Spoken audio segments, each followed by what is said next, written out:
બધા જે આપણે નવરાત્રિનું મહત્વ અને પાસમાં અંદર રાધા કૃષ્ણનો અને ગોપી ગીતનું એ બધું સમજાયું છે, all the scriptures that he has related to, the core premise behind the teachings is around awakening the inner consciousness within us.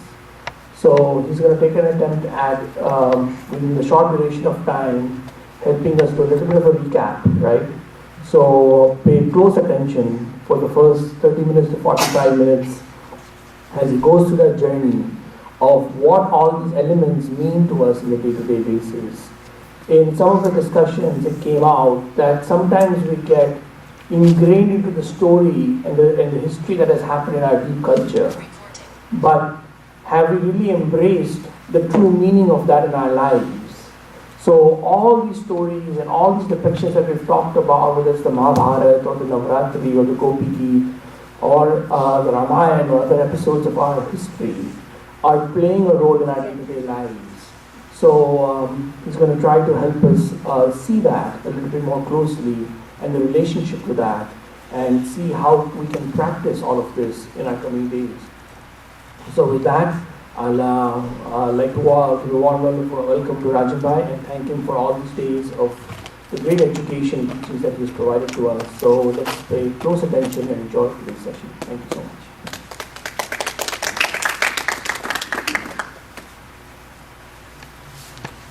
Good evening.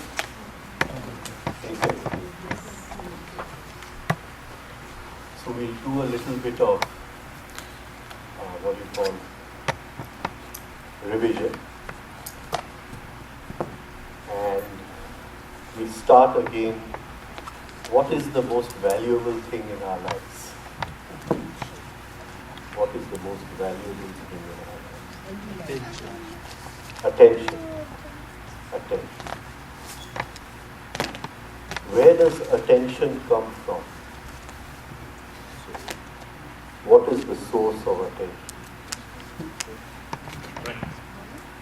The brain, it flows through the brain, but it comes beyond the brain.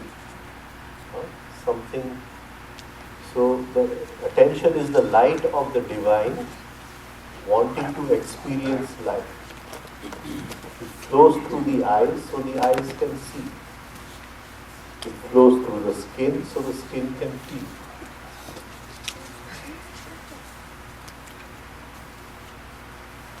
Now, if we want to go back to the divine, we have only one string, sutra, which is joined to him, and that is attention.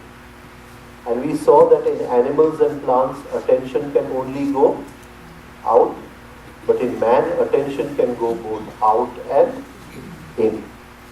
But over thousands of years of evolution, the inner pattern is always that attention should go out. It can only go in through conscious effort. And this is why we've taken birth, to take attention in, and slowly if we can reach the source from where attention has come, we realize the divine. And this is depicted in 9 days of Navratri. The moving of attention from our fragmented attention to the highest source, and the highest source is called Shiva. That absolute is called Shiva. We saw that the first Devi was Shailaputri, daughter of the mountain. So we said that this is the beginning of the journey, the collection of attention. A mountain is made by collecting small stones. So the collection of attention.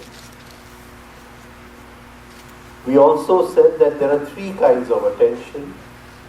Zero attention, when we are daydreaming, attracted attention when we are interested in something, and directed attention when we have to hold attention through the application of will. Maybe studying for an exam or something. And in normal life, for normal man, these are the 3 states of attention, the highest being directed attention. So we have the first Devi Shailaputri, the mountain. The mountain in Sanskrit is called as Merudand, the backbone. The backbone is very important because a vertical backbone distinguishes man from animal. An animal has a horizontal backbone, even though some monkeys and some animals for a few moments can be a little vertical. What distinguishes man from animal is the backbone, Merudand. So collection of attention to that extent that our attention is very sharp, we have enough of attention. We will try doing the prism exercise every day. It's very important to do the prism exercise to upgrade our level of attention. The second thing is the practice of Vairagya. Vairagya does not mean leaving life. It does not mean going into the jungle. It does not mean living in an ashram. It does not mean the wearing of orange clothes. Vairagya means freeing attention from where it is stuck. Our attention is stuck in so many places. In our physical possessions, our attention is stuck. Use your physical things in life, use the luxuries of life, enjoy the luxuries of life, but don't get stuck in them, don't get attached to them. Then attention is free. Attention is stuck in relationship, attention is stuck in thoughts. So, wherever we react in life, whatever we react to, somewhere our attention is stuck. We want to go on this journey of 9 Devis. The first thing we have to do is free our attention. Right? So freeing attention is the process called Vairagya. We saw that the first Devi, she was of the Mooladhara chakra. And we are talking about the Merudand. And that which keeps us in Mooladhara, which keeps us attached to the earth, stuck to the earth, is a gravitational pull of Mooladhara, which is called as greed.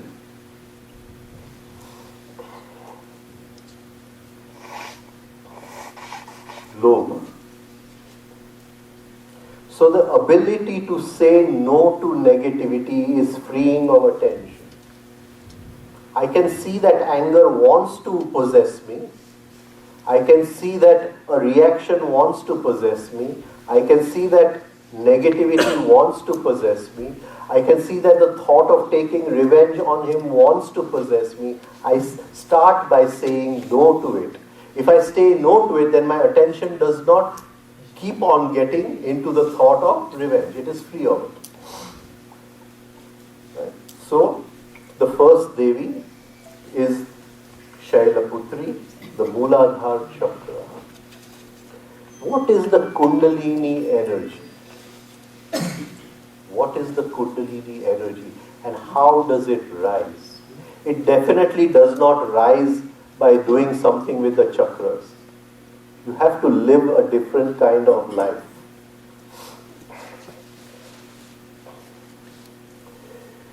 Kundalini is called as Shesha, Shesh Nag. Vishnu is sleeping on Shesha.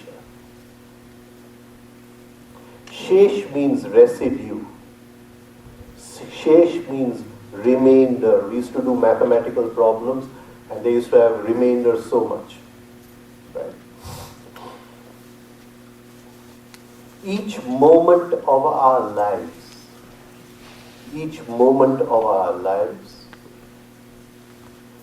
does something remain unfulfilled? Or each moment of our lives is a new desire created? Either something remains unfulfilled or a new desire is created. I meet you, I talk to you, but I may feel that, oh, I forgot to say this. Something remains unfulfilled. This is called as shesh. Or our meeting was good, nothing remained unfulfilled, but a new desire has come. Today he's given me so much of a loan, tomorrow I'll ask for so much. So either in each moment something remains unfulfilled or a new desire is created. And as long as this shesh, the moment goes by and something of that moment remains, we are victims of karma. If we can live each moment with nothing shesh, nothing unfulfilled, nothing to desire for tomorrow, we have lived the moment completely. We have enjoyed the moment completely. This is the beginning of the rise of Kundalini Shakti. Now the shesh is returning back to where it came from. It starts rising of its own free will. But as long as in life we keep on creating new desires. Yesterday we saw the warrior Ashwatthama. Shwa means tomorrow. Ashwa means not tomorrow. Sthama means sthai. That which is there today, not there tomorrow, but is always there. Desire. Today I have a desire for this. Tomorrow I have a desire for something else. So what I have today I don't have tomorrow, not tomorrow. But always there, Thama. And this is the thing, we keep on creating new desires. If every moment we can live without creating a desire and with not that feeling that something has remained behind, then we start living life totally. Now we are in the present moment for the first time. To be in the present moment does not mean to dissolve into meditation. To be in the present moment does not mean to dissolve into a note of music. The same, you can dissolve into something by having a glass of wine. It does not mean that. To live in the present moment is that this moment has been lived total. Now if we have lived this moment total, Shailaputri, we now can allow the Kundalini to rise, but for the Kundalini to rise now, there must be a division of attention. Most of the Devis have their flower offering as jasmine.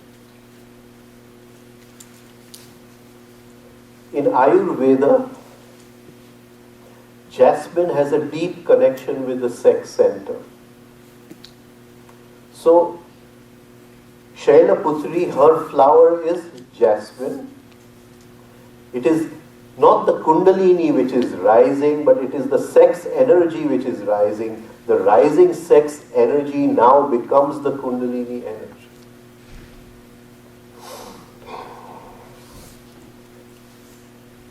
Sex energy is habituated to go out. Absolutely habituated. It is habituated to follow excitement. It is habituated to follow attraction. Thousands of years of the process of habituation. So when this energy starts rising, we are freeing it of thousands of years of evolution, of thousands of years of mechanicalness. And it starts moving in a direction which is not its natural course. In Tao, this is called as the backward flowing method. Something is now going back to where it came from. The creative energy was with God when He created the universe, was with Shiv when He created the universe. The creative energy now wants to return back to Him. And this has to happen in the individual, only through conscious effort.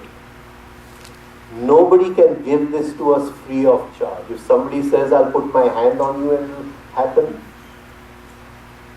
Right? I used to know one guru, incidentally she died. And she had thousands of followers. And I remember a time I was catching a flight from Bombay many years ago. And there was no place to stand in the airport because the whole airport was, all her followers were sleeping with open sleeping bags. And she used to kick somebody and the Kundalini would rise.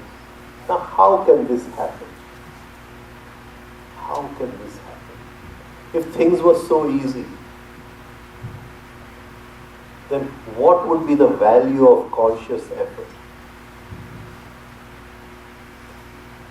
Then a question would arise, why did our Guru make us go through all this? He should have just kicked us. That would be enough. It cannot happen without conscious effort. The Guru only throws light on the way.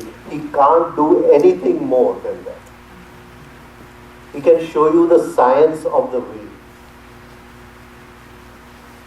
But if he tries to create a cult, if he tries to create a clan, if he tries to create a group, then there is some vested interest over there which has nothing to do with spirituality.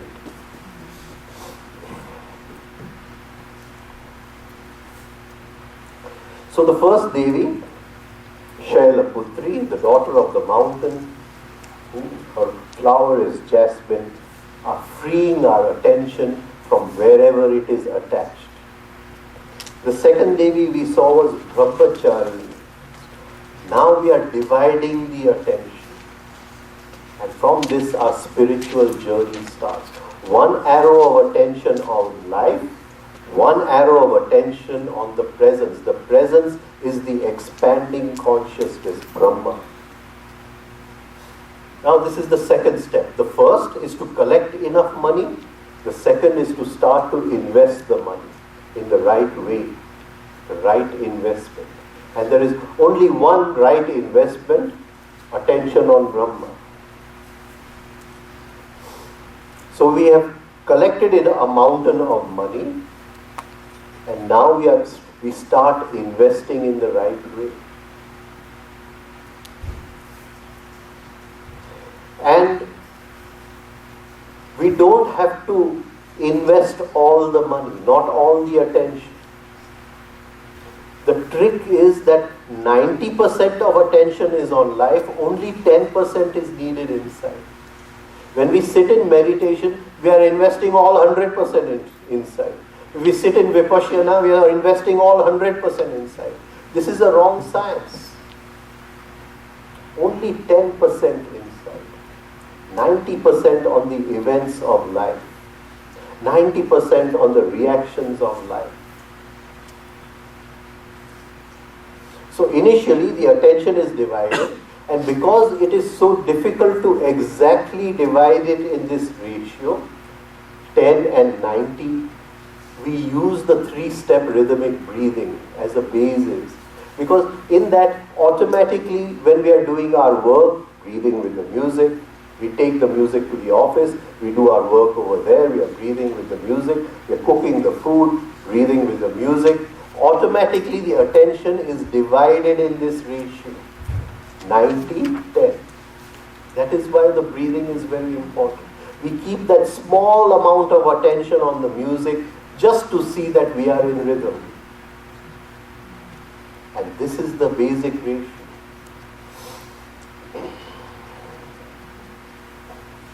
So the second step is to divide attention. One arrow of attention on Brahma, Brahmachari. And as we start doing this, there will be moments and where we start getting a glimpse of the inner presence, as if we are there, the present moment. First we came in the present moment.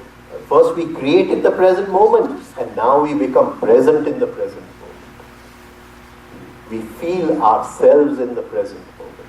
We hold ourselves in the present moment. This is the second step. In this, because we have sacrificed desire by what you call freeing our attention from desire, we start rising above desire.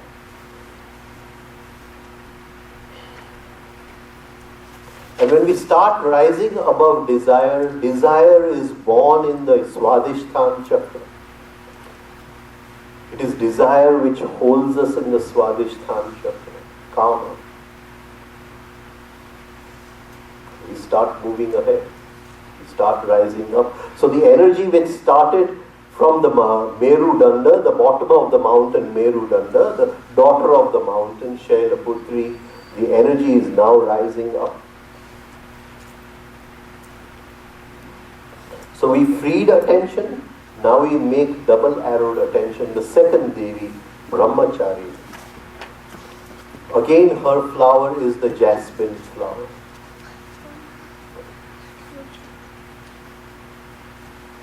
The next Devi is Chandraghanta. Now we can hold our presence for long periods of time. And suddenly our whole approach to life changes. Our whole way of living gets changed. Because now suddenly we are taking in two feelings of life, one of the present moment and one of our presence. In the present moment, we may be eating our food.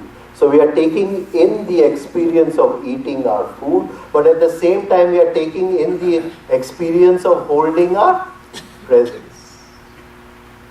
We may be doing homework with our children. We are taking in the experience of homework with the children, but we are taking in experience of I at the same time. Now we are living life at a double plane. We may live for another 30, 40 years, but the intensity will be much, much more. We don't have any intensity in life because more than half our day we spend in daydreaming. We are never there to experience life. But here now, the capacity to experience life has more than doubled.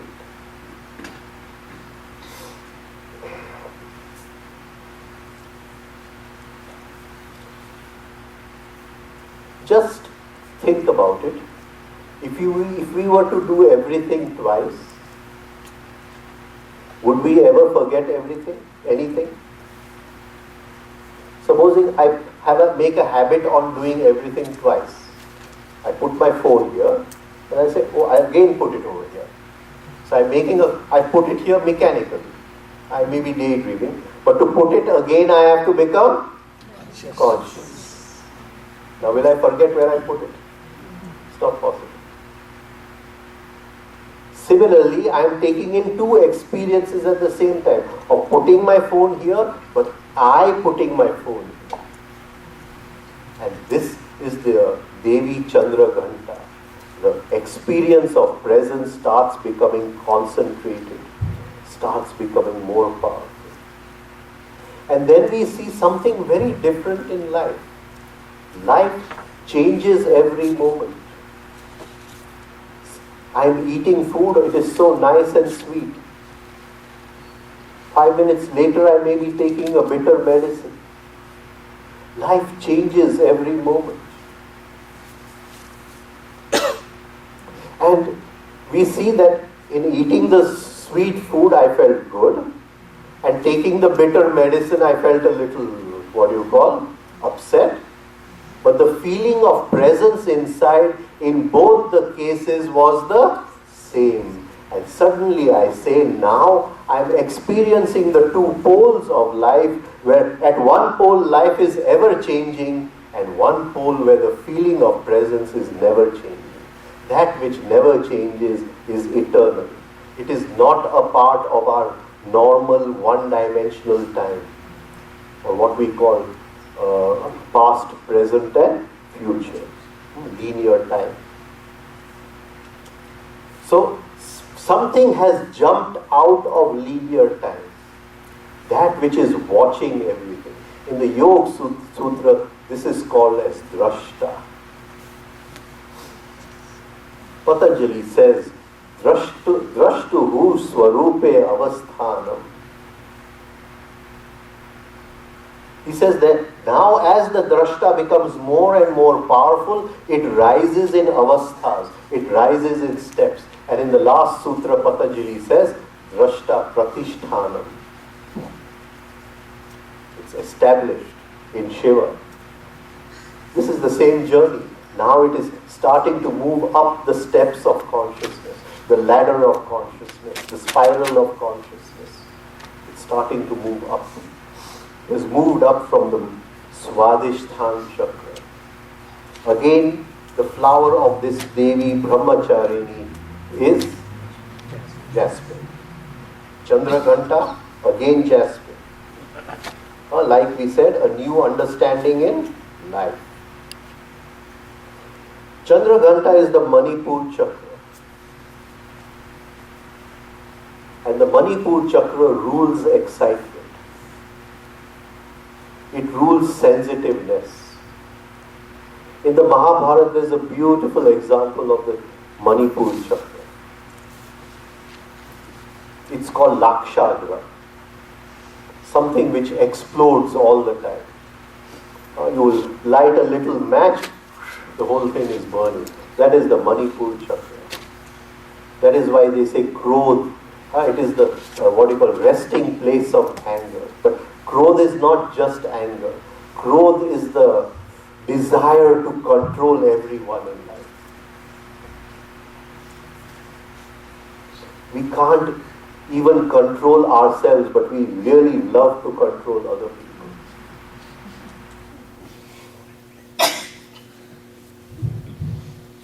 And this is the Manipur chakra. This is the basic source of reaction in our life. And that is why as the presence becomes more powerful, the feeling of presence is so overwhelming. I remember a friend, she says, in life everything went wrong. Right? I didn't marry well, the marriage was bad, this was bad. What do I do with all this suffering? And I said, one moment of consciousness, one moment, if you can hold that presence inside and you can feel that presence, thousands of years of suffering will dissolve in that moment. Don't bother about the suffering. Use the suffering as a stepping stone. Become established in consciousness. So, Chandraghanta is establishing ourselves in presence, in consciousness. The Manipur chakra over a period of time closes down. A new chakra next to the Manipur opens up, which is called Kundali. There is sensitivity, there is no excitement, no sensitiveness. Can you see that the pathways in our brain changed? The immediate pathways lead to the Manipur chakra, reaction. Anything in life, small thing, reaction. Now the yogi has closed the Manipur chakra. Establishment of Chandraghanta.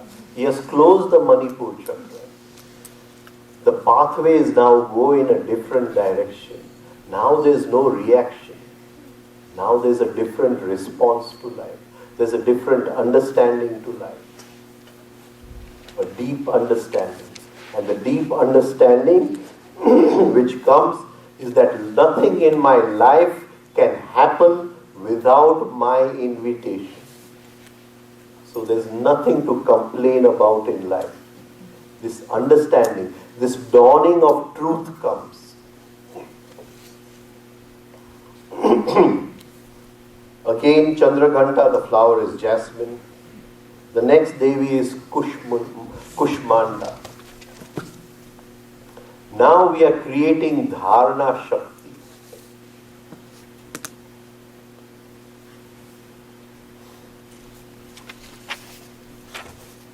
The old schools used to first train the disciples in Dharana Shakti. This is a very important training.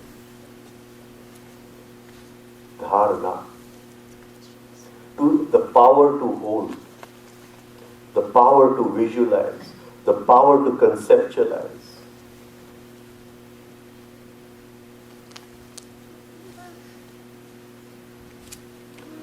All the black magics, the black tantras, they are all extensions of Dharana Shakti.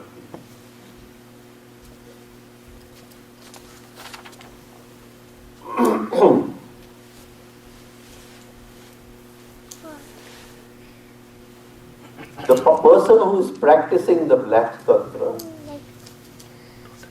he says, God has made man in 5 elements. Can I make a small copy in 1 element?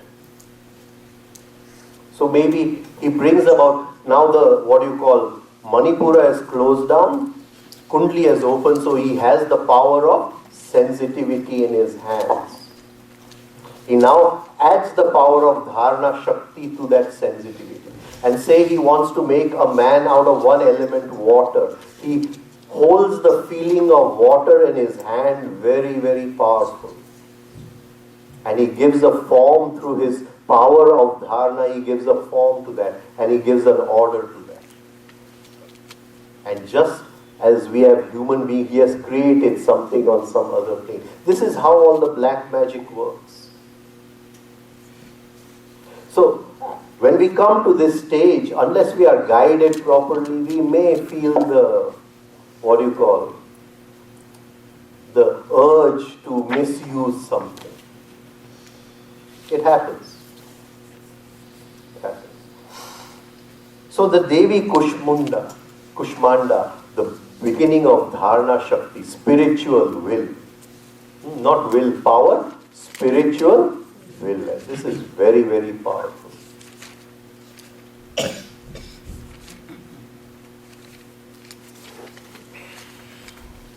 Science says everything has magnetism. But we don't see it because in one cell the north cancels the south of the other cell. But when we magnetize iron, all the north come on one side and all the south come on one side. That is why we see the magnetism in iron.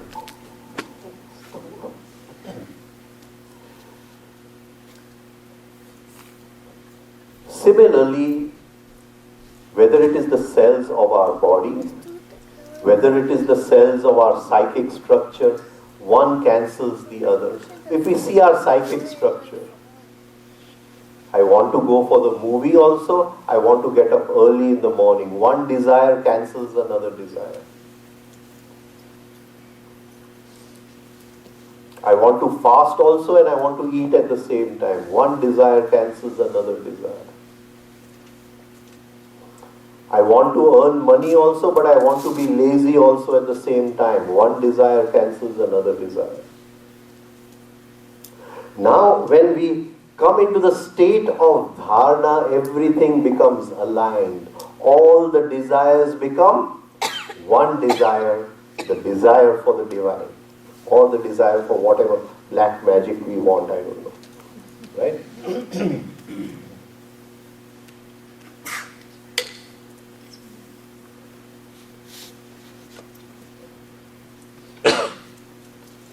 The disciple now has a magnetic aura about him. And the gravitation of Mooladhara cannot pull him back now. Now he has come to a stage where he has created an inner magnetic field, and the basic quality of Mooladhara being gravitation, pull everybody back down. Now he can't be easily pulled. I'll put the word easily. Of course, if he does something stupid, I don't know. But be pulled down. So the Devi Kushmanda, right? We are now free of the anger of Manipura. She resides in the Anahat Chakra. Will is created in the Anahat Chakra. And now we develop a new power of willing away negativity. First we had to separate from negativity. Now we just look at it and we will it away. I use the same example every time, so I'm just going to repeat the same example. It becomes easy to explain. So many of you may have heard the example.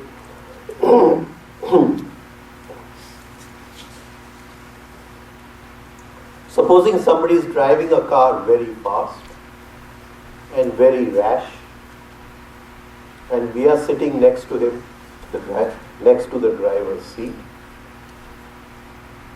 we start feeling frightened inside because he is driving very, very badly, like a, what do you call, one of the video games.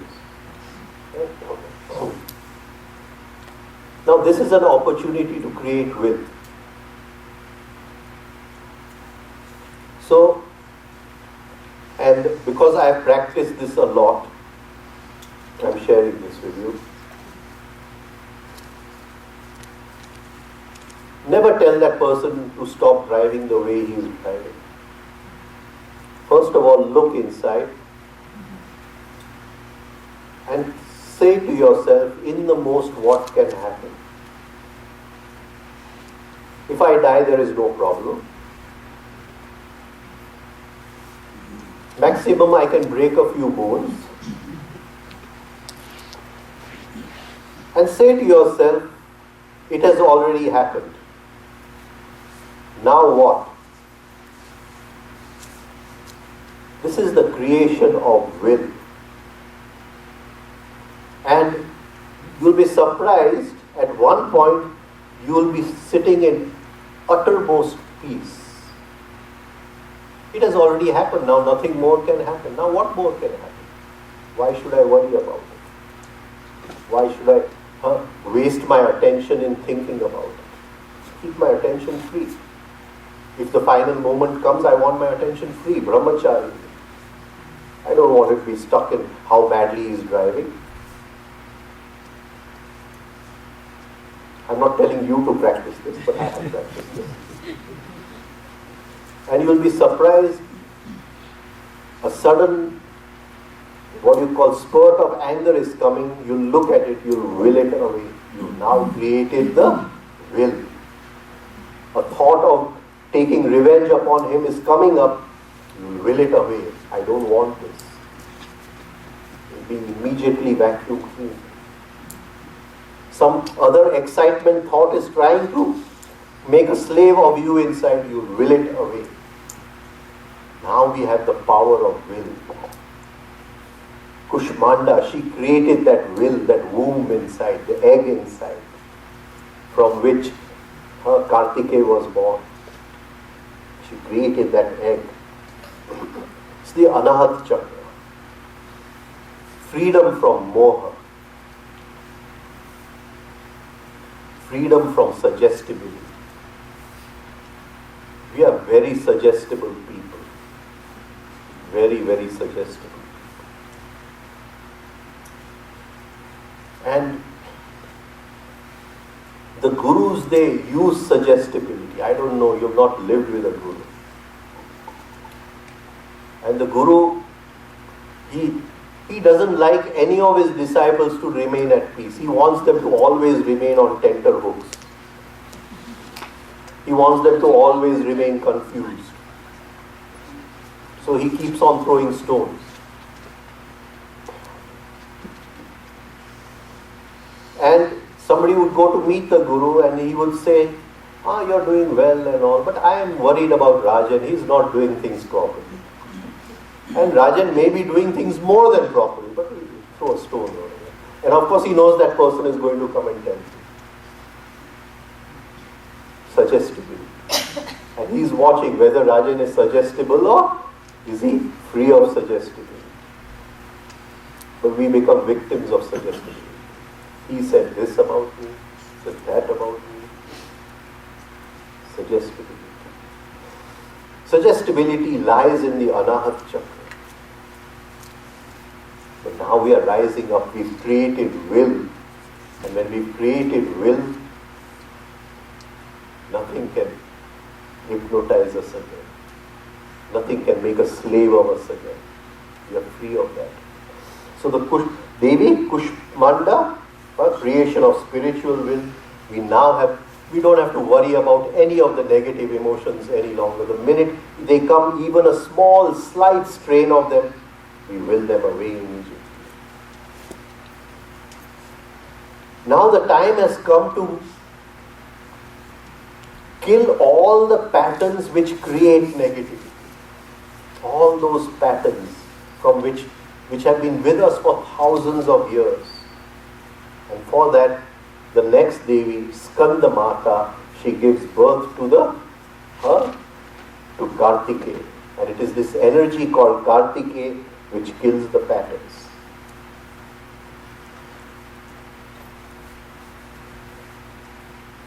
Skanda Mata is the Vishuddhi Chakra. Vishuddhi has a special property. Actually, it is a two-part chakra. The part in front is moving clockwise. The part at the back is moving anti-clockwise. And as long as it is anti-clockwise, we have the feeling of matsya, jealousy.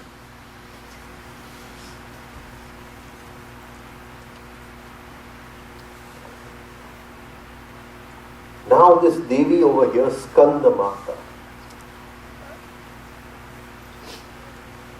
Just by the way, Kushmanda loves any red flowers. So on that day we can keep red flowers. Another side meaning of the word Kushmanda is pumpkin. So we eat pumpkin on that day. Of course, pumpkin has a deep esoteric meaning, but today I am running short of time.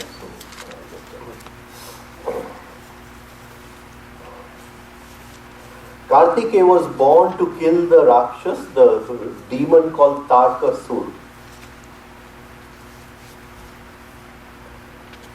The basic pattern of the ego. The basic pattern of the ego. Everyone must talk about me. Everyone must know me. Everyone must call me. I must own everything. I must help everyone. Please be very, very sharp on this thing that I help somebody else. This feeling that I have helped you, it's a very dangerous feeling.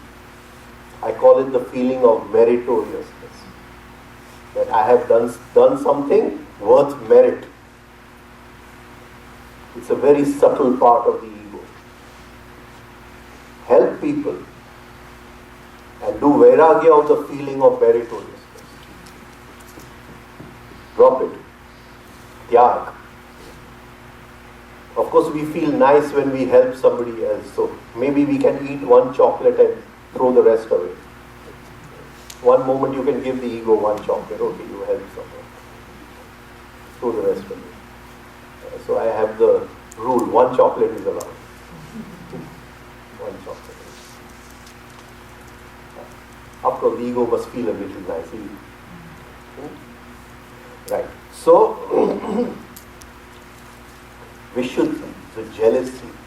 Now, in jealousy, there is something which is unseen. And it is this transformation of jealousy which leads to the awakening of discrimination. Vivek. Vivek. Jealousy, it divides everything in twos. He has, I do not. Vivek also divides everything in two.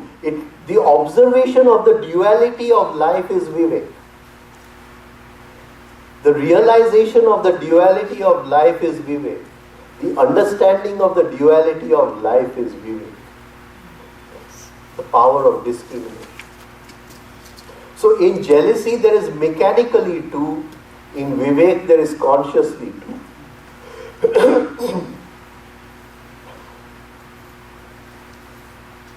He has, I don't have. I start burning inside. I start burning inside. So when the Devi Skanda Mata, we are free from the pattern of jealousy, matsya. Jealousy is of two forms, jealousy and envy.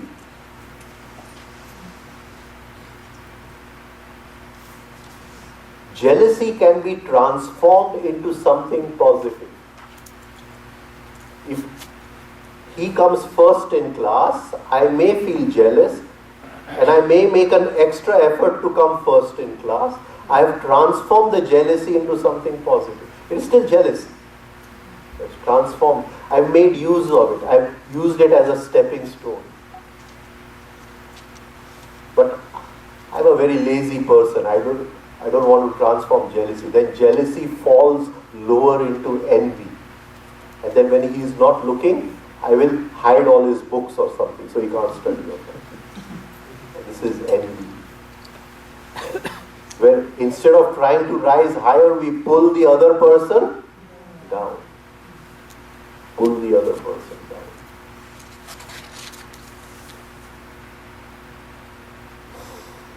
So, jealousy and envy, they lie in the Vishuddhi chakra.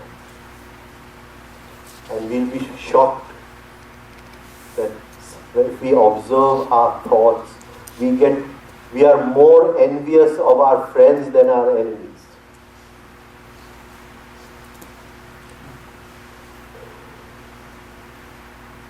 And one friend who is very rich or something, and someday he says, "Oh, I had a loss in business," we find a little satisfaction inside. Some kind of bitter chocolate, or what do you call it? Black chocolate. Envy. We must separate jealousy from envy. It is the transformation of jealousy which leads to discrimination. But we have to first kill envy. In discrimination, Vivek, we see the duality of life, that everything in life is double. Everything in life is double. And one side is hidden, one side we see. I love someone, I get married to her, the love is seen, the hate is hidden. After 3 days we are walking on the road and she looks at another guy like this, the love goes in, the hate comes out. Gone. Finished. And I didn't see from the beginning that both were there at the same time. But if I had discrimination, I would know that both were there at the same time. Then I would know this is the game of life. The pendulum swings from love to hate, and hate to love, and tension to relaxation, and relaxation to tension. This is the law of life. Can I rise above that law? Can I be free of the duality of life? This is the law he made, everything in pairs, Dvait. This is the law he made. But there is freedom when we rise above the Vishuddhi chakra. Freedom from Dvait. But first we have to observe Dvait over a long, long period of time. This is Vivek. And when Vivek, we are free of Dvait, and what we move above the Vishuddhi chakra, something else comes which is called Prajna. That is pure intelligence. Now we don't need to see the duality of life. We've gone beyond. Again, Skanda Mata likes red flowers. The next Devi we saw was Katyayani, the water element. And we saw it is the final purification of all our emotions. Right? She kills the demon Mahisasur. First we killed the demon Tarkasur, wants to possess everything, own anything, everything, dominate everything. Now Mahisasur, Our basic quality when we are born is laziness. Laziness in the intellectual, laziness in the emotional, laziness in the moving. Mahishasura. If we can get anything for free, we won't make the effort. That is why we love to be in attracted attention. A good serial, a good novel, a good movie. My daughter will phone me, I'll say, where are you? Oh, I'm going for a movie. Going for a movie. We don't like to live in directed attention. We like to fall from directed attention into attracted attention. So if I'm studying to prepare some notes on yoga and then I switch on the TV, because to study I have to use directed attention, and I switch on the TV, and even if I've seen that old serial, can you see? We love to fall from the state of directed attention. This falling back into laziness is Mahishasura. And it happens all the time. We keep falling back. And the inner connections are so cunning, the inner connections are. I sit down on my table, I say I don't want to get up for 45 minutes, I'm going to write for 45 minutes. Because it needs some intensity of understanding to understand all this. Within 5 minutes, something will come from within. Cup of tea, Mahishasura. And the inner instinctive center which controls all the energy in the body, it's very miserly, the instinctive center. It does not want to spend energy on anything except what it thinks is right. So definitely studying to do something is a luxury for the instinctive center. How can you study? Right? So the minute we start, the instinctive center will start moving. Get a packet of wafers, get some fruit, so you can eat the fruit and write at the same time. Right? And this is how all the inner connections work. And they're all wired in this way. And all this wiring is wrong. The wiring has to change. This wiring is called associations. And we have a massive wiring inside. Everywhere is the wrong number. I mean, you're walking in the garden, you're enjoying everything. Right? And suddenly there's a stream or something, so you run a little to jump over the stream. Now the minute you start walking a little fast, all the thoughts start changing. Suddenly thoughts of excitement will come. Now, what did your walking phone up to the intellectual? You made a wrong call. But they'll change. And the opposite is also true. You will get a phone from your girlfriend or something, oh, you're so nice, and your walking will change. It has to change. All these are inner connections. And when we rise in consciousness, we have to rise above these connections. They must die and drop away. We make new connections inside. So, this transformation of jealousy into Vivek, the Vishuddhi chakra, right? And then we move to Katyayani, the transformation of Lagni into Bhav. Now the presence is there for nearly a long period of time. First there was a crack in the wall and a small ray of light of the sun, his presence, came through that wall. And now slowly the whole room is being filled with light. We go to Washington DC and there's the National Gallery over there. And they have a small section on Vermeer. And Vermeer is one of the greatest artists of all time, I can say. And a Dutch artist And they have 3 paintings or 4 paintings of Vermeer in the National Gallery. And one of them is Woman with the Scale. Woman with the Scale. And there's this beautiful woman in a deep meditative attitude. There's so much of what you call peace on her face, consciousness on her face. It's a dark room. And the Vermeer has arranged in the painting that the curtain is not fully, closed. So it's a little like this, and from that a ray of light is coming in the room. This is how we first feel that. I mean, he must have experienced something very high to be able to put this on canvas. And that small ray of light is falling on the face of this room. The room is being filled with light. In her hand she has a small jewelry balance. And the scales are exactly in balance. In front of her is a little jewelry. Behind her is a painting of Christ. And when the light comes in the room, Christ the spiritual, the jewelry, the material, both the worlds come into total balance, and we are filled with light inside. How he has made this one ray of light enlighten this one person, it's magic, that one. So every time I go to Washington, I go to see the same painting. So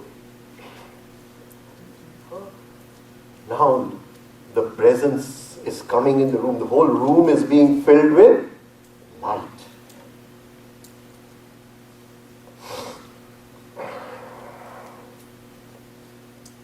Katyayana. She kills her Rakshas, Mahishasur. She loves rose flowers. We have created will in the Anahat Chakra. Now we have transformed jealousy and brought the intelligence of discrimination, Vivek. Now we use that power of will with Vivek in relationship with people in life. Then comes the Devi Kalaratri, the Ajna Chakra. Kal means darkness. Kal also means time. Freedom from man-made time. And understanding of cosmological time. Imbibing the cosmological time. Opening our dark side, we say. That dark side has 2 demons, Shumbha and Nishumbha, and she kills these 2 demons.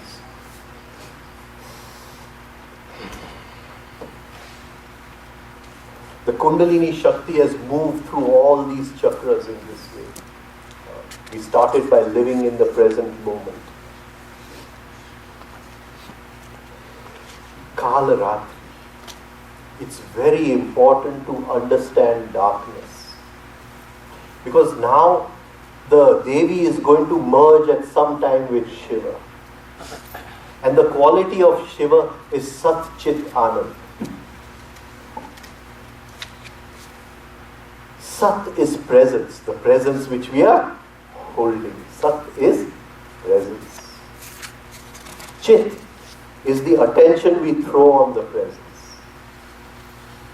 And when the presence is there, when the elder brother takes care, there are no worries in life, there are no desires in life, the outcome is Anand. 6 years I spent with the Guru. 6 years there was no worry at all in life. Anything you want to know, ask the Guru. No worry in life. 6 years, it was as if the Guru was protecting you from all directions, as if he was the mother and you were in his womb. He was teaching you to walk by catching your finger. He is your elder brother. He is all the relationships in one relationship. And one day the Guru is not there and you are standing alone. And have you learned to walk on your own feet? And it's a very difficult period. Because that bliss that anand of being totally protected. And suddenly now you're vulnerable in life. It's a very different feeling. But every disciple has to learn to walk with his own light. The Guru's light is there for some time. He has to awaken his own light. The last words of Gautam Buddha were, Apodipo Bhava. Be a lamp unto yourself. Be a light unto yourself. The Guru can't be there forever. So, the dark side, we have to learn to understand the dark side, to understand darkness. We have to become a friend to darkness. Sat is darkness. Presence is darkness. We say that is Sat, darkness. But when I want to know darkness, when I want to know presence, I need a light. Knowing needs light. Knowing needs a torch in a dark room to know where something is put. So that torch with which I know the presence, which I know the Sat. Sat is the ultimate truth.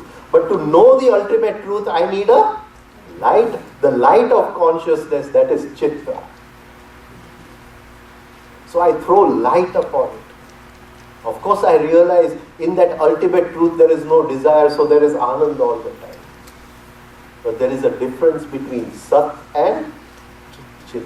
That is why she is called Kal Ratri, freedom from time. Freedom from time is darkness. Because this movement from Sat to Chit means light has come in, and with light comes the law of time. There can be no light without time. I don't know if I'm coming across this. I see the light of the stars which are millions of years away. That light has taken millions of years to reach here. Maybe that star is there or not there. I don't know. So this movement from Sat to Chit, but to know you need light. But he's saying take an experience of that, what was there before the light was there. And that is Sat. So it says Kal Ratri, the night of darkness. The night of darkness. The night of freedom from time. Not this darkness. This darkness creates more time, worry. The night of freedom from time. Sat Chit Anand.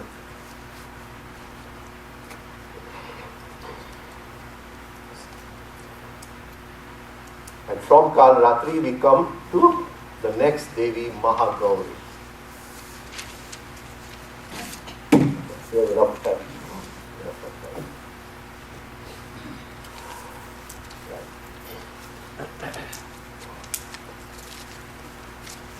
The word Maha comes from the word Mahat. Mahat meaning big, excessive.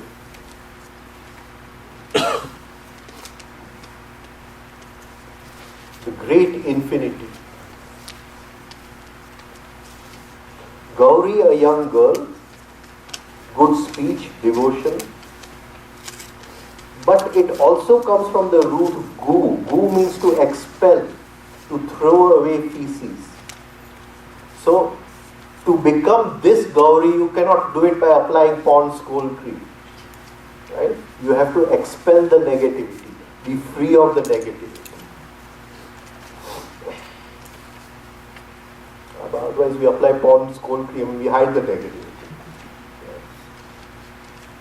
You see a katha on TV, everybody in the first row is wearing a shawl with Ram Ram Ram written on it. You apply Pond's cream and you hide the negativity.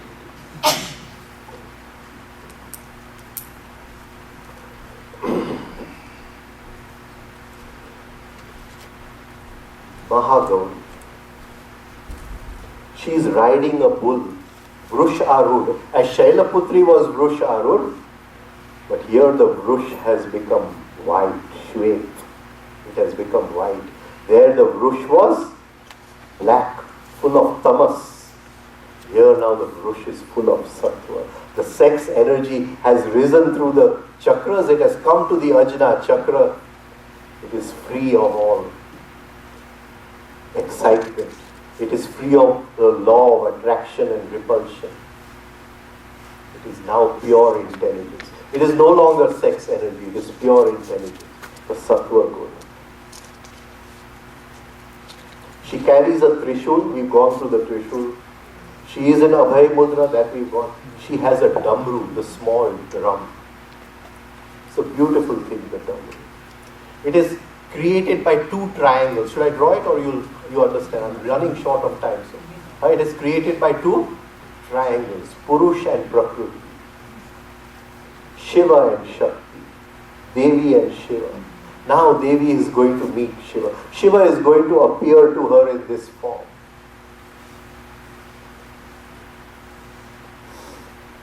The Damru is the source of the Kundalini energy. When the Damru is played, the 51 letters of the Sanskrit alphabet came out of the Damru. They those letters wrapped themselves around the backbone, and 3 coils were left. They put it into the Mooladhara. Those 3 coils were called Shesh, the Sheshnag. 51 letters came out of the Damru. It's a beautiful story. Patanjali, they say, was also the rishi called Panini. And Panini was roaming through the jungles and he heard this Damru of Shiva. And from that he heard 16 sounds. These are the 16 phonetic sounds which make up the Sanskrit language.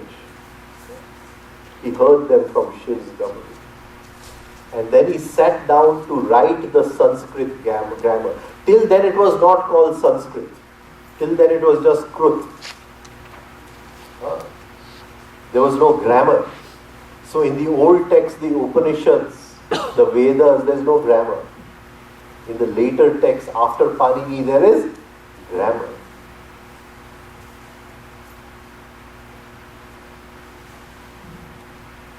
It's a beautiful language.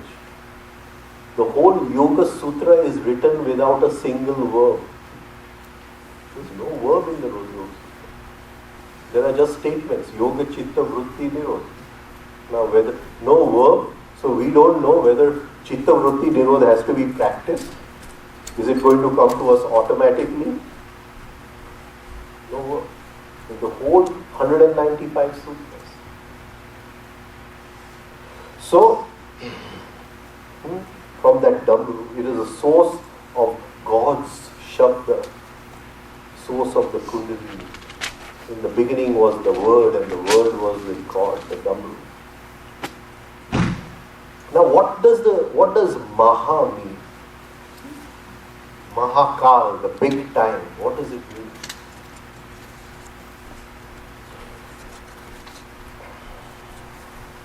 We say Bhu, Bhuva, Swaha. A person who is only interested in enjoying life, eat, drink, be merry. Right? So after one meal is over, he is already planning which restaurant he is going to go to tomorrow or something. He just finished with one meal. And this is his aim in life. Which lok is he living in? Bhulok. Bhulok. He's living in Bhulok. A person is interested in being with friends and being with company. Right? He feels hurt in small matters. He gets angry in small matters. He gets irritated in small matters. He gets upset in small matters. He starts crying in small matters. Some people, they start crying anytime. Right? Which lok is he living in? Bhuvalok. And somebody likes to worry all the time. And if you are not worrying, he'll come to you and say, why aren't you worried? You should be worried. The essence of life is to worry. Which lok is he living in? Swaha lok. all these three are living mechanically in these three lobes. Our center of gravity of life, even though we may roam in the other lobes, but our center of gravity is always in one of the three. A person is only interested in sports. Which lok is he in? Who lok? Can you understand what I'm trying to say? But in Swaha lok, there are two Shaktis. There is the Asuri Shakti, the demon energy, and the Devi Shakti, the divine energy. When I am worrying, it is Asuri Shakti. When I am planning revenge, it is Asuri Shakti. When I am planning to steal from someone, Asuri Shakti. But when I am asking the question, who am I? Where have I come from? I want to know the meaning of life. Is there a way to rise in consciousness? What is the way to rise in consciousness? Then these questions come from Devi Shakti. Devi Shakti. So these three worlds, Bhu, Bhuva, Swaha. Bhu, Bhuva, Swaha. And we live in these three worlds. But consciousness is always in Swaha. So when we hold the presence, when we feel our consciousness, one arrow of attention inside, we are moving into which lok? Swaha lok, consciously. And beyond Swaha lok is a kind of ring, a Lakshman Rekha, and that is called as Mahakal, the big time. It's called as Mahakal. Memory never dies. Memory can never die. It is always stored there. I don't know if any of you have read the books of Madame Blavatsky. Right? And she calls this Mahakal as something called the Akashic Records. The Akashic Records. William Judge, one of her co-fellows, he has written that when she used to live somewhere in Yugoslavia or someplace, I don't remember, but when she used to sit at her table to write,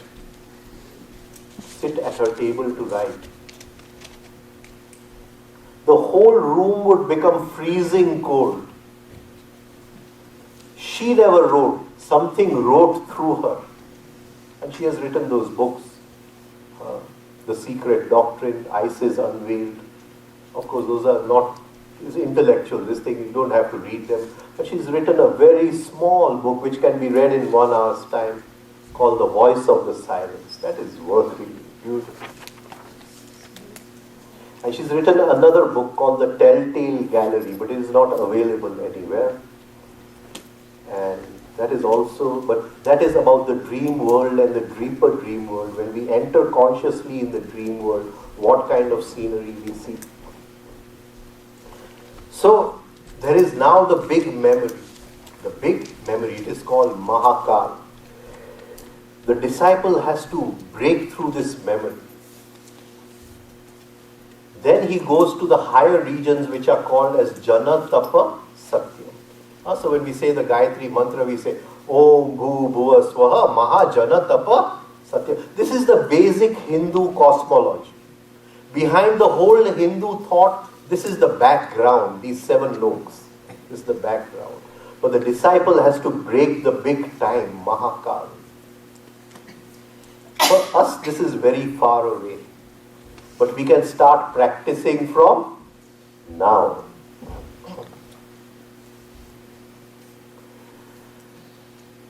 Can we put a rationing on memory? Put a rationing on memory? Only use memory when it is necessary. Only use memory when it is necessary. Minute somebody says something, we associate it with something in our memory and we start chattering. Now that is absolutely useless. It is just verbal diarrhea.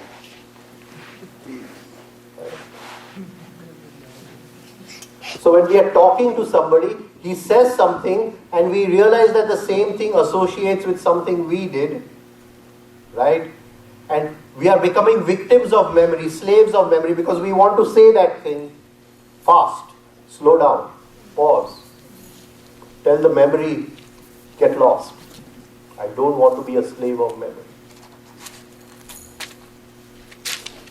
And you go to any party, any gathering, the wonderful tea parties,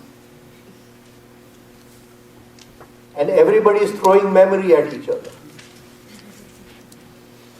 If you come out in that whole 1 or 2 hours, there's not been a single second without memory. Can you see what slavery we live on? Try to bypass memory in the small things of life. He says he went to see the Taj Mahal, and I remember 2 years ago I saw the Taj Mahal. Calm down. Don't become a victim of memory. Or I remember that I know some secret about the Taj Mahal, which of course he does not know. Right? Don't become a victim to memory. You want to say it after 5 minutes. Pause.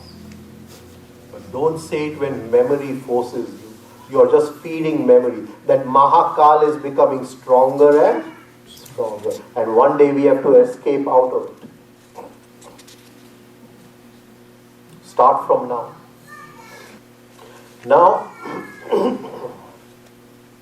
we started this whole journey in the constellation of Hasta, which is in the house of Kanya, called Kanya Rashi, Virgo. Now, this is very significant, very, very significant. The disciple is a female, the disciple is never male.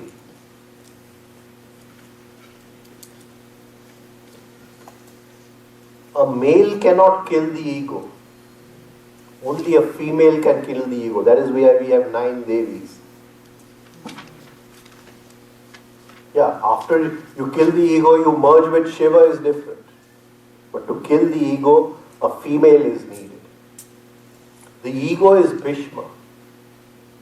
The disciple is Arjuna. But to kill Bhishma, he needs Shikhandi. He has to become a female. Only a female can kill Bhishma. And this is true of the whole spiritual journey. A male cannot walk the path. If a male wants to walk the path, he has to become a disciple is receptive. The disciple's attention is one-pointed. A male's attention is never one-pointed. Osho used to give beautiful jokes of Mullah Nasruddin. And to explain male attention and female attention, he used to say, if somebody asked Mullah Nasruddin, how is your married life going? Says, everything is going beautiful. He says, how do you divide your duties? He said, everything 50-50. So what 50 does your wife do? She decides what to do with my pay. She decides what kind of house to live in. She decides what kind of car to have. She decides in which school to keep the children. So in Mullah, in your 50, what comes? I decide who's going to be the president of India, whether there's going to be World War III or 4 or what. That all comes in my 50. Male attention wants to travel everywhere. Female attention is one-pointed because she's going to give birth.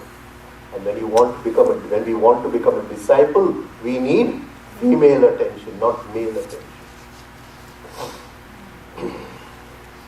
So we started in Kanya Rashi, right? And we are going to end now in Uttarashada. But now we are one short, Purvashada Rashi. Ashad, Shad means to fall. Ashad means not to fall. Now she cannot be defeated. Now negativity can never pull this Devi down. The disciple cannot be pulled down again. Purvashada. Now this is very beautiful. Hatha Yoga says there are 3 nadis, Ida, Pingla and Sushumna.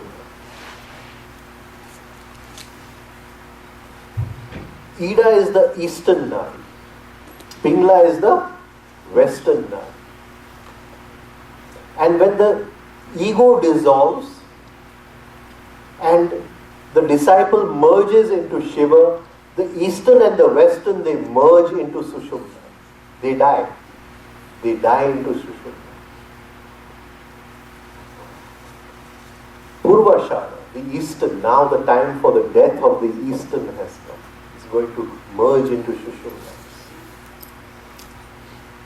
So this Devi, Maha Gauri, she passed through all these stages right up to Kalaratri, and when she was in the stage of Kalaratri, her tap, her austerities, her penance had become so powerful that her skin changed completely to black color. To understand that Sat, without the Chit, she had to give up everything that was light just to feel the Sat. I'll give one more example. In the old days, the theatres would run on projectors. So you come in the theatre is dark, but the screen is there. Screen is Sat. Then the light falls on the screen is Chitta. You know that the screen is there. And then of course the movie of life starts. I hope it brings Anand. Right? So, she had to pass through that intense stage to experience Sat without light. Her whole skin became black. Her whole skin became black. Shiva appears to her. Shiva appears to her. And he comes in the form of Karpura Gauram. Comes in the form of Karpura Gauram. White. With the fragrance of camphor. White with the fragrance of camphor. It's very, very symbolic, camphor. Because camphor, when it burns out, there is no shesh, no residue. It's burnt, it's gone. Now we are free of the shesh, the Kundalini energy has risen.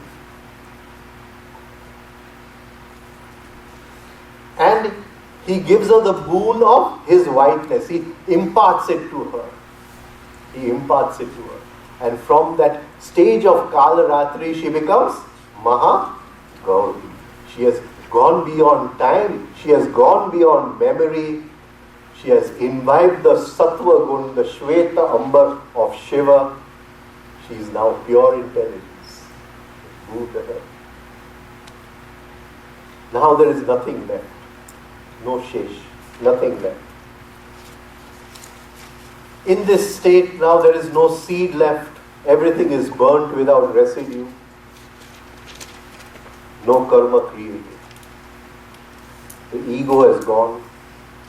The light of consciousness now just becomes a fragrance, the fragrance of camphor.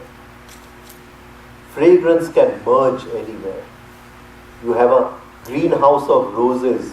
The roses may be in Bhulok, but you put a small crack in the greenhouse, the fragrance will reach another lok. Fragrance can travel everywhere. The fragrance of camphor. The essence of Shiva merges with the essence of Devi, and her black color is transformed. Sattva Guna. Wherever there is Sattva, there is Shubha.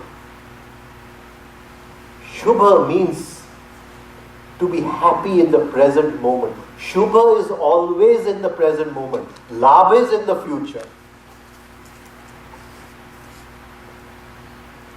Now she's overflowing with Shubha. We saw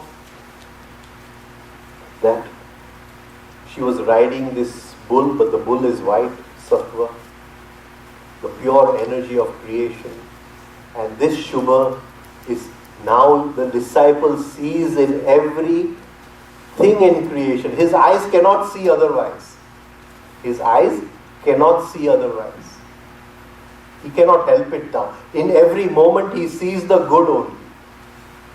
Even if it's death, he sees the good. Even if it's life, he sees the good. Even if it is sadness, he sees the good. Every moment is Shubha. Sarvam Bhadrani Pashyanti. Everywhere there is peace and prosperity. Sarve santu niramaya. And her flower is the typical night jasmine, Ratrani. She is the Bindu chakra. Kal Ratri was the Sahasrar chakra. Katyayani, the Ajna chakra.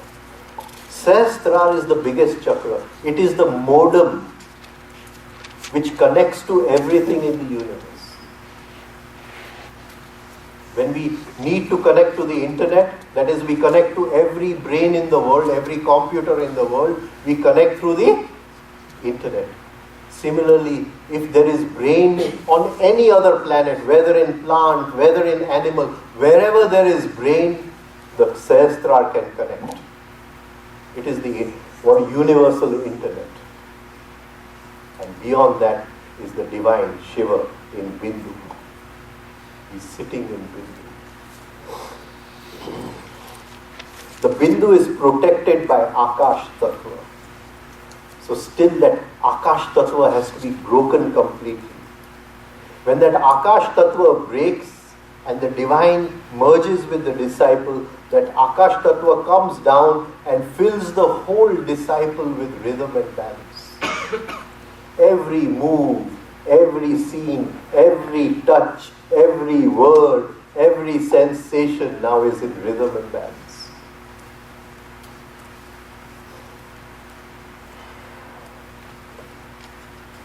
So now she sees Shiva. She has not yet merged completely. He has given something of his form to her, that she from Kal Ratri, she has become Maha Gauri. The final form, when she merges with Shiva, is Shiddhidatri. Siddhi is accomplishment. And we are finishing in time today. Fulfillment, success. Datri means to give, offering. Da, to give in marriage. She sits on a lotus. She has 4 hands. The mace, the gada, the chakra, the lotus flower.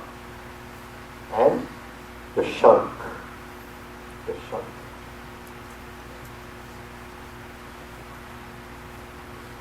Shankha. Shankha. Kha means space, ether, Akash. Shankha, the Akash Tattva is now calmed down in rhythm and balance. Akash Tattva in rhythm. If the Akash Tattva is not in rhythm, if it is in balance, then it can bring great misfortune. That is why the old yogis used to see in the breath, which Tattva is running in the breath. You want to start a new shop, which Tattva is running in the breath? You want to go on a journey, which Tattva is running in the breath? Akash should not be running. It will bring misfortune.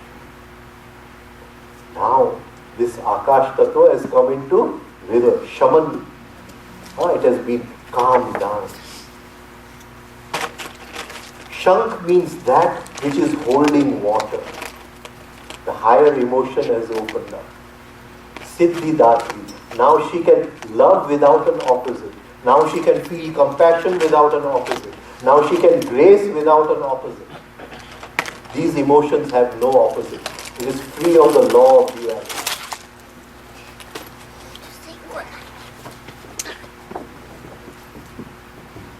The shank, it is either clockwise or anti-clockwise. The anti-clockwise is tarak. The clockwise is marak. Marak don't take in the way of killing, but killing negatively. Killing negatively. Tarak to take across. It is the combination of Shani, and Kham, Jupiter.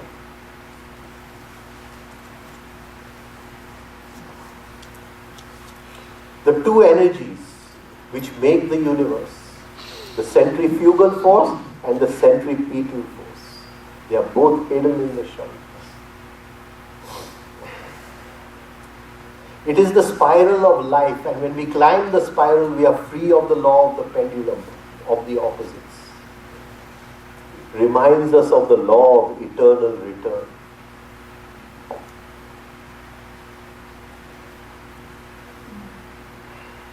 What is this law of eternal return? Jesus talks about it in the Bible. Many people come and they say, oh, after working so hard, I still get angry. What to do about it? And I say it is not the same anger. It is not the same anger. What you are looking as a circle is actually a spiral. You think you've come back to the same place, it is the same anger, but no, you have climbed one step, and because the circle is on the circle, you are in the same spot, you feel it is the same anger. It is not the same anger. It's the shunk, it is the spiral, it has taken you, tarak shunk, taken you up. It is not the same anger. Nothing to feel what you call sad about. It is the creator of Nad, and it is Nad which created the universe. On a small scale, it is that shell which replicates the creation of the universe. So she has this shunk in her hand. The others we have already done. Now, she has gone through all the chakras. She has, the light of consciousness has now been lit in the inner Garbha,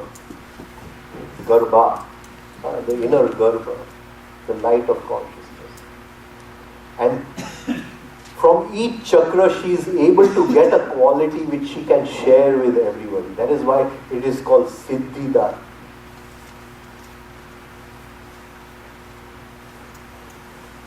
In Mooladhara, there is the quality of being calm, just being present, of being still. And she is able to help people to become stable, the quality to impart stability. Just her words can bring support and stability. In Swadhisthana now there is freedom from desire.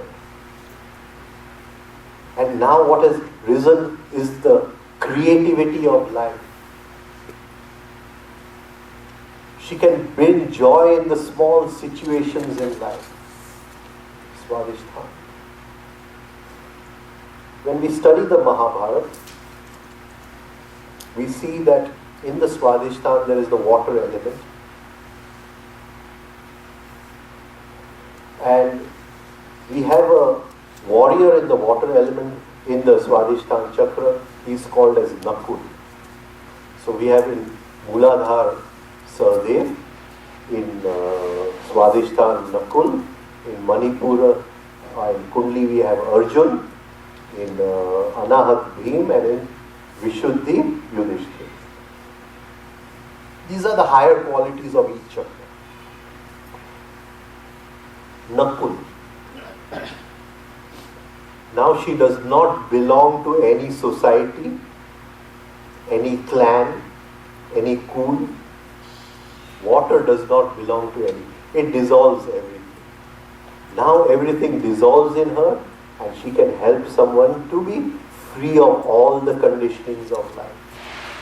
We move up into Manipura, the seat of sensitivity. Anything she touches passes on an energy of sensitivity. Just her touch can take away pain, can take away sadness. I remember the first time I met Mr. Tavaria, I'd gone for his talk. And it was a long talk because he used to finish at a certain time, and then I started asking all kinds of stupid questions. And it was my first talk with him. And then after the talk, I came to meet him and he put his hand over here. And I could feel the touch as if something was penetrating, the heat was penetrating. Next day in the morning, the first thing I had to do, okay, can I call him and ask him, okay, can I come to meet you, sir? Something was added. When sensitivity becomes the seat of Manipura, not excitement, not sensitiveness, sensitivity, then in the touch, an energy is passed on. she passes it on. It doesn't matter. It doesn't matter. Wherever you are, she passes this energy on.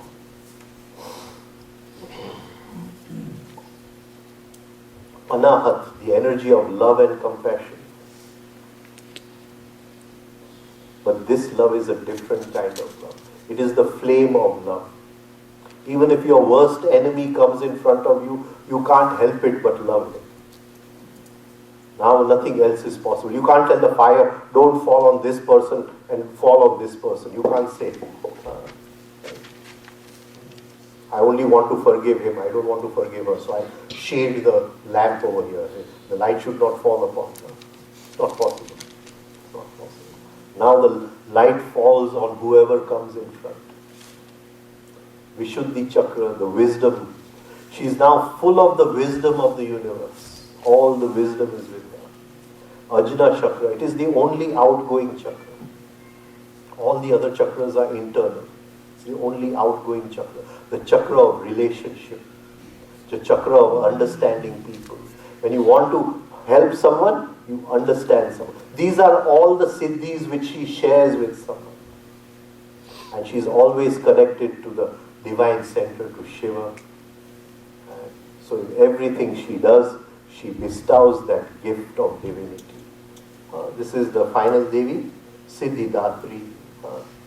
Right? She has the 8 siddhis with her. She is in communication with everything because the Sahasrara is open, because the Bindu is open. The ruler of this nakshatra, Uttarashada, is the sun. We have now gone back into the Atma. The Pingla Nadi now drops down and merges with the Sushumna. Her flower is the night jasmine, again, Rani. So these are the 9 Devis. I think I finished on time. Anything to be recapped? Anything more? Huh? I think I recapped everything. We'll have 10 more minutes. Any questions if anyone wants to ask? When there is no desire at Swadhisthana, the Shakti which arises is Sankalp Shakti. And that Sankalp Shakti at one stage when it becomes very powerful can also materialize things. That is her Siddhi which she has. Okay. Any questions anyone has? Otherwise, thanks a lot.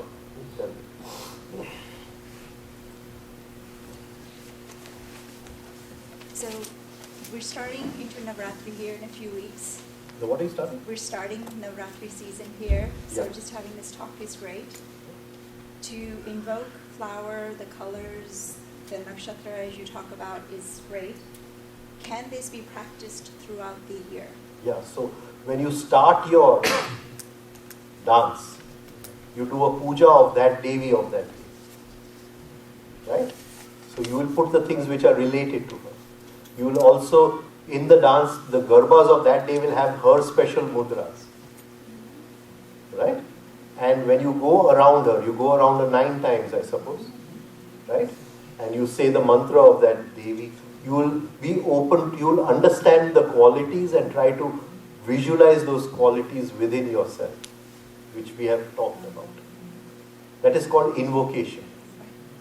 See, a disciple, a student takes years to achieve something. But in certain periods of cosmological time, like these 9 days, right? What takes years to achieve in personal meditation may be achieved just through invocation in 1 day. And that is the whole, aim behind Navratri. Right? So you see which Devi it is, what are her qualities, right? Always remain in double arrow, attention, feel your presence, and if you can visualize those qualities with her presence when you're doing the arti, it takes a few minutes to do the arti. You're invoking this, then just dissolve into the dance. In that dissolution in the dance, this monkey will calm down, and what you have done sankalp for, you will get some of those qualities. All these 9 days. Right? That is the idea behind all this. So beyond the 9 days here in September, can this be practiced in other months? Yeah. Again in Chaitra there are Navratri. Yeah. That is a different kind of Navratri. It's a very different kind of Navratri. Right? So it can be practiced, but that has to be done in the, what you call, sanctity or aloneness of your room or wherever. You understand what I'm saying? Yes. So Quietness. that can also be done. You can, the same Devis go through, but now it is very internalized. Right. It is very internalized. So you will fast, maybe the thing you will do is eat only one thing. So if you're eating green gram, you eat green gram, or if you're eating black gram, you eat black gram, right? For those 9 days. Yeah. You may stay off salt or something, right?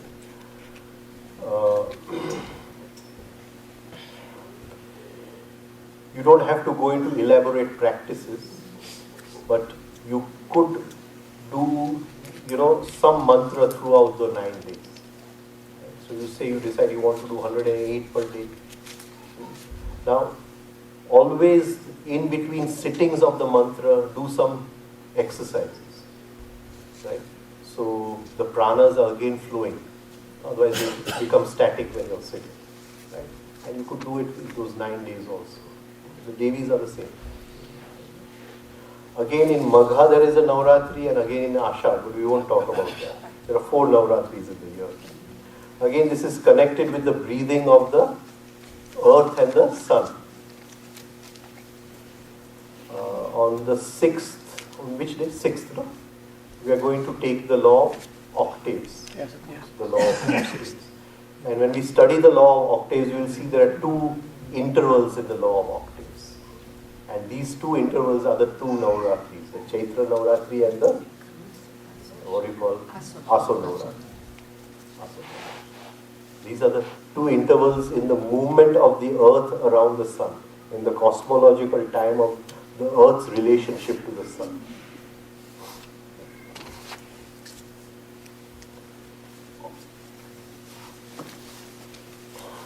Is there anything else? It's been a real pleasure, and with God's grace we'll meet next year again. Thank you very much.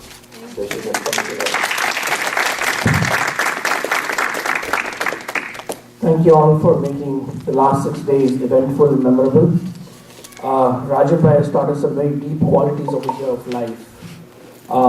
From our most important asset of life being attention.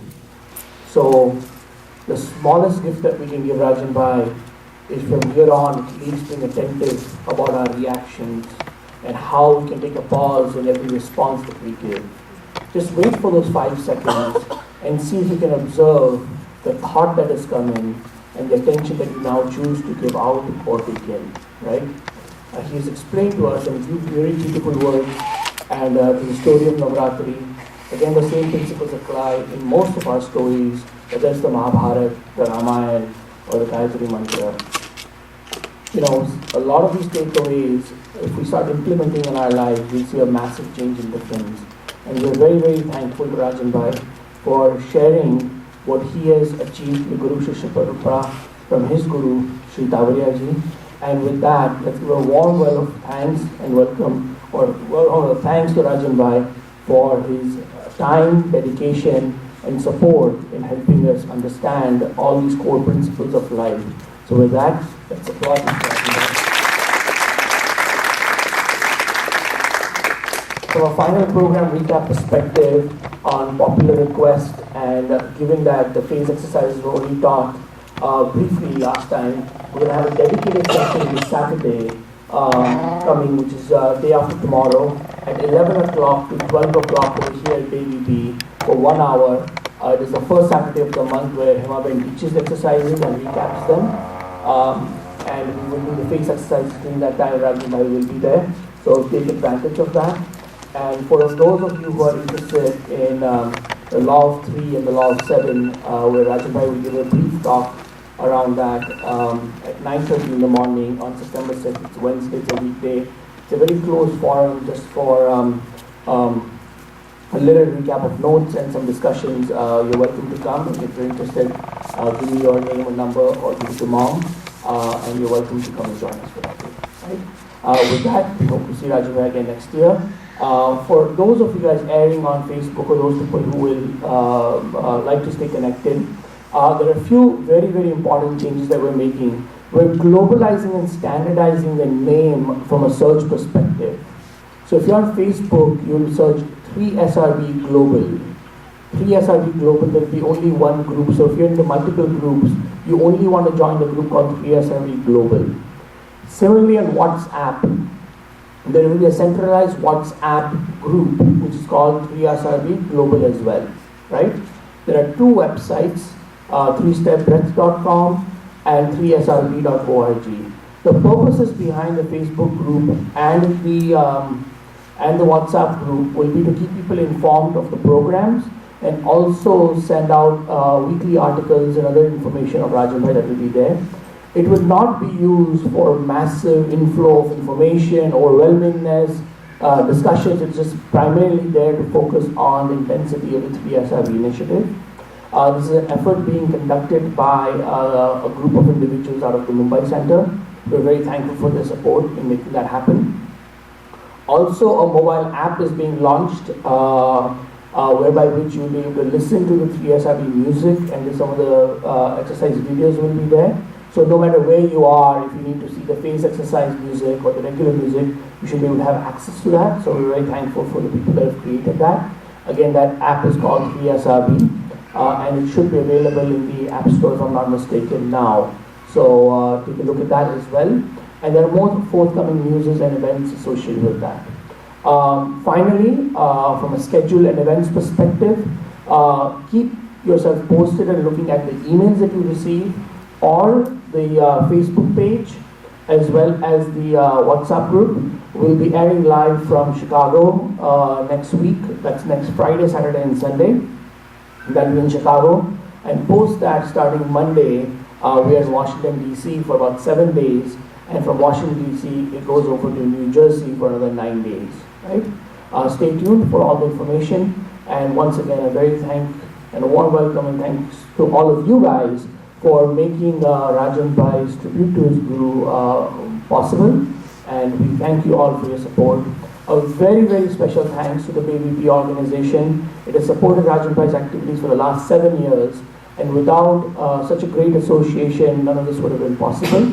BVP is going through changes in its development and is growing to expand the temple, its facilities and everything else, and we're counting on your support for those activities so such great events are possible.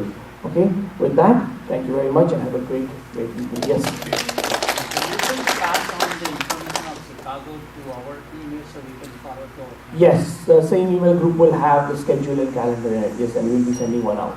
Should be coming through. Yeah. Thank you once again very much.